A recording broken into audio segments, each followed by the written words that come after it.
गोरखपुर नामक एक गांव में हीरा अपनी बीवी गोपी और बच्चों सपना और सुनीता के साथ रहता था। हीरा एक व्यापारी था। वो अपने काम धंधे के सिलसिले में गांव से बाहर शहर जाता रहता था। हीरा की पत्नी गोपी की तबीयत ज्यादातर खराब ही रहती थी। वो इस कारण घर का कुछ काम नहीं करती थी और बिस्तर पर ही लेटी रहती। एक दिन गोपी की तबीयत ज्यादा खराब होने के कारण उसका देहांत हो जाता है।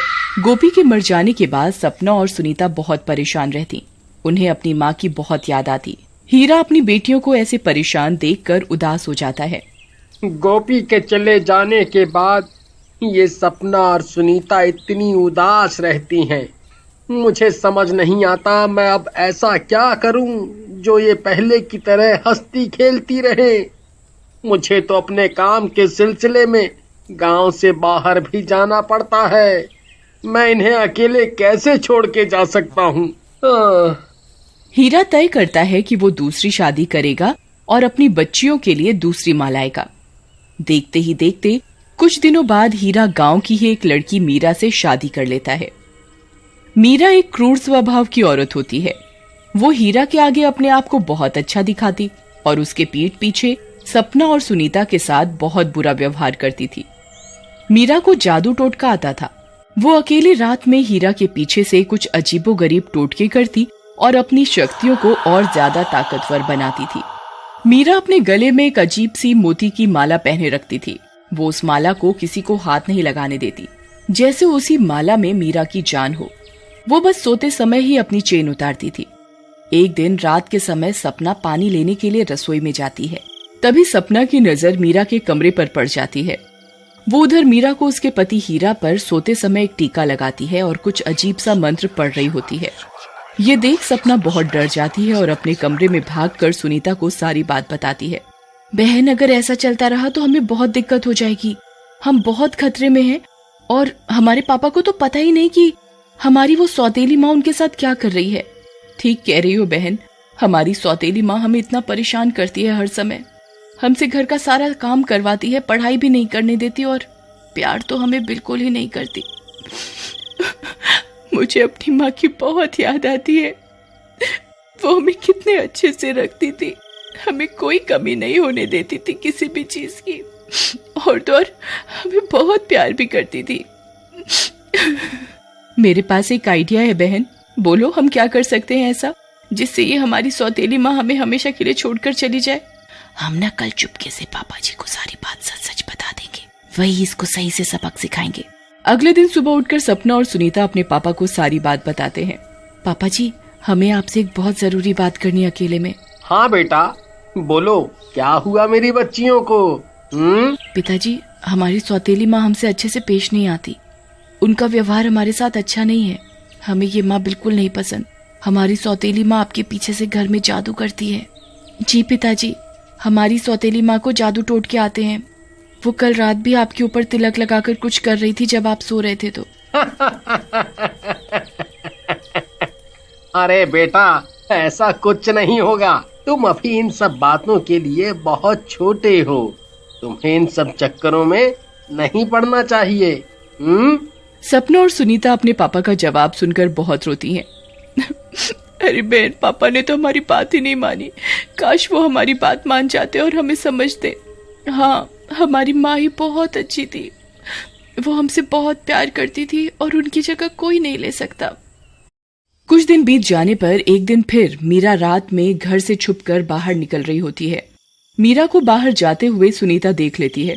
अरे बहन, ये देखो, हमारी सौतेली माँ इस समय रात में कहीं बाहर जा रही है।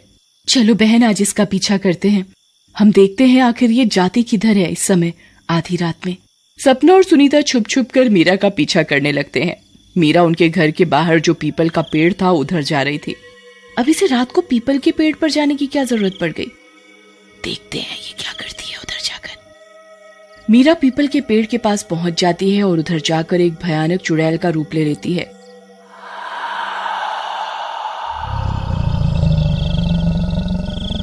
ये दृश्य देखकर सपना सुनीता बहुत डर जाते हैं। अरे मेरी बहन, भागो यहाँ से। इसने हमें देख लिया तो ये हमें मार डालेगी और जिंदा नहीं छोड़ेगी। ठीक कहा बहन तुमने, इससे पहले कि हमें देख ले हमें घर की तरफ निकल जाना चाहिए। सपना और सुनीता घर की तरफ भाग जाते हैं। घर जाकर सपना सुनीता अपने कमरे का दरवाजा जोर से बंद कर लेते हैं। मुझे तो अब सौतेली माँ से और भी ज्यादा डर लगने लगा है। वो पहले तो डांटती धमकाती ही थी, अब तो हमें पता लगा है कि वो चुड़ैल है। हाँ बहन, अब हमें सावधानी से रहना होगा। अगर हम ये बात पापा को बताएंगे तो वो हमारी बात कभी नहीं मानेंगे। सपना अपनी सौतेली माँ के बारे में सोच सोच कर बहुत ज्यादा डर जाती है और जोर जोर से रोने लगती है। अरे बहन, मुझे बहुत डर लग रहा है, मैं मरना नहीं चाहती। सपना बहुत जोर जोर से रो रही होती है कि तभी अचानक से उनके दरवाजे से एक चमकती हुई रोशनी आती है। अरे बहन देखो, उधर रोशनी आ रही है। तभी उस रोशनी से अचानक उन्हें अपनी सगी माँ नजर आती है। सपना और सुनीता अपनी सगी माँ को देखकर बहुत खुश होते हैं और बहुत जोर जोर से रोने लगते हैं। माँ हमें बचाओ, आप हमें छोड़कर कहाँ चली गई, हम आपके बिना बहुत परेशान हैं। हाँ, हमारी कोई भी बात नहीं सुनता, हमारे पापा भी हमारी बात को बार बार टाल देते हैं। हमारी सौतेली माँ एक चुड़ैल है माँ, हमारी जान बहुत खतरे में है, हमें बचा लो माँ। तुम चिंता मत करो मेरी प्यारी बच्चियों, मैं यहाँ तुम्हारी मदद करने ही आई हूँ। पर कैसे माँ, आप हमारी कैसे मदद करेंगी? वो जो तुम्हारी सौतेली माँ है ना, उसमें एक चुड़ैल का वास है। तुम चाहो तो उस चुड़ैल को मार सकते हो। पर कैसे माँ? जो तुम्हारी माँ के गले में एक माला है ना, तुम उसे तोड़ देना। उस माला में ही उसकी सारी शक्तियां हैं। उस चुड़ैल की सारी ताकत उसी में है। जैसे ही वो माला तुम्हारी सौतेली माँ के गले से उतरे, तुम उसे छुप कर तोड़ देना। वो चुड़ैल खुद ब खुद मर जाएगी।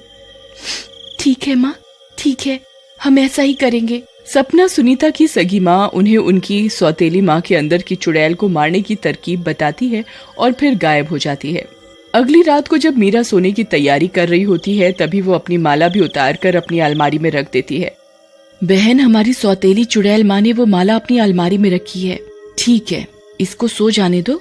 इसके बाद हमें वो माला अलमारी से निकालनी है और उसे तोड़ देना है। माँ ने हमें ऐसा ही बताया था। ठीक कहा बहन। मीरा कुछ ही देर बाद सोने चली जाती है। मीरा को सोता देख सपना और सुनीता मीरा के कमरे में घुसते हैं और मीरा की माला उसकी अलमारी से निकाल कर तोड़ देते हैं। मीरा की माला तोड़ते ही वो भयानक चुड़ैल मीरा के अंदर से बाहर निकल आती है। अरे पागल लड़कियों, तुमने ये क्या किया मेरे साथ? मैं मर जाऊंगी ऐसे तो। तुमने मेरे साथ अच्छा नहीं किया। चुड़ैल माला के टूटते ही बहुत जोर जोर से रोने लगती है और आग में जलकर भस्म हो जाती है। तभी से मीरा के अंदर की चुड़ैल मर जाती है और मीरा सपना और सुनीता से अच्छे से पेश आती और उन्हें बहुत प्यार करती। वो सारे मिलकर एक अच्छे परिवार के सदस्य की तरह रहते।